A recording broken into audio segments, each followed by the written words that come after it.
بسم اللہ الرحمن الرحیم صلی اللہ علی حبیبہ محمد وعلی آلہ وصحابہ وبارک وسلم۔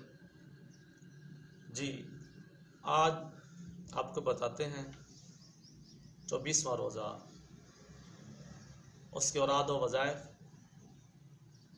یاد رکھیں آخری عشرہ ہے، جہنم سے نجات کا عشرہ ہے، اور اس عشرے میں اس دعا کو کثرت سے پڑھیے گا۔ اللہم انک عفو تحب العفو فاعف عنی یا غفور یا غفور یا غفور، بے شمار لا تعداد پڑھتے رہیں۔ دوسری بات، جب آپ 23واں روزہ افطار کریں گے، مغرب کا ہی ٹائم ہوگا، تو آپ نے نماز مغرب کے بعد اوابین پڑھنے کے بعد سورۃ توبہ شریف کی آخری 2 آیات مبارکہ لقد جاءکم رسول من انفسکم عزیز علیہ ما عنتم حریص علیکم بالمؤمنین رؤوف الرحیم، اس کو کم از کم 21 مرتبہ پڑھنا ہے۔ مغرب کے بعد سورۃ واقعہ شریف پڑھنا بھی نہ بھولیں، اور رمضان شریف کے بعد بھی اس کو جاری رکھیں۔ رزق کے معاملے میں بہت بڑا لاجواب وظیفہ ہے۔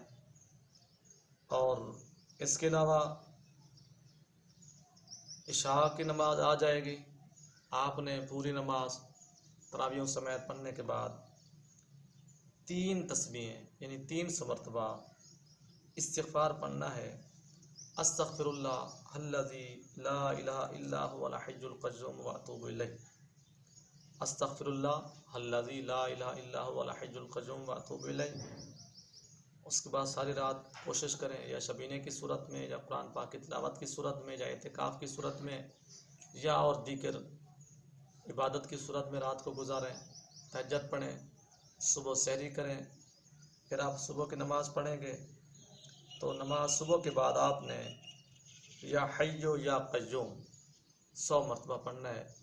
یا حیو یا قیوم کا ورد اس طرح کریں پھر بھی ٹھیک ہے، اگر آپ ایسے کر لیا کریں یا حیو یا قیوم برحمتک استغیث یا مجیبو یا مجیبو یا مجیب، تو یہ سونے کا سہاگا ہے۔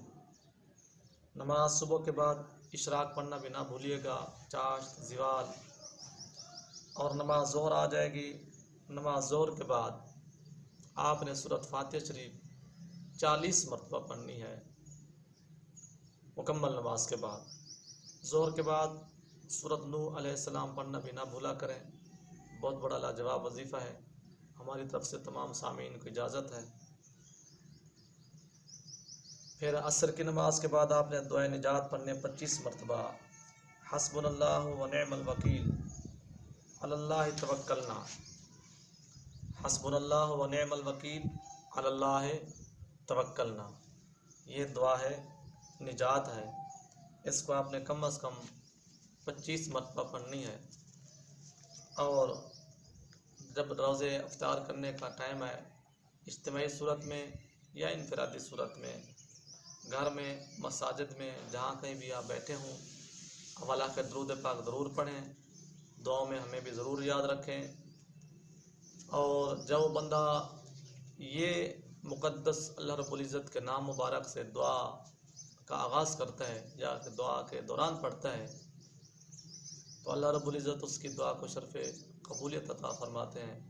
یا علیجو یا علیمو یا حلیمو یا عظیم، یا علیجو یا عظیمو یا حلیمو یا علیم، یہ 4 اسم مبارک ہیں، ان کو ہر دعا میں ضرور یاد رکھا کریں، یا علیجو یا علیمو یا حلیمو یا عظیم۔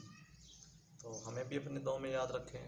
اللہ تعالی ہم سب کو عمل کی توفیق عطا فرمائے، زیادہ سے زیادہ نیکیاں کی ہمت عطا فرمائے۔ وآخر دعوانا ان الحمد للہ۔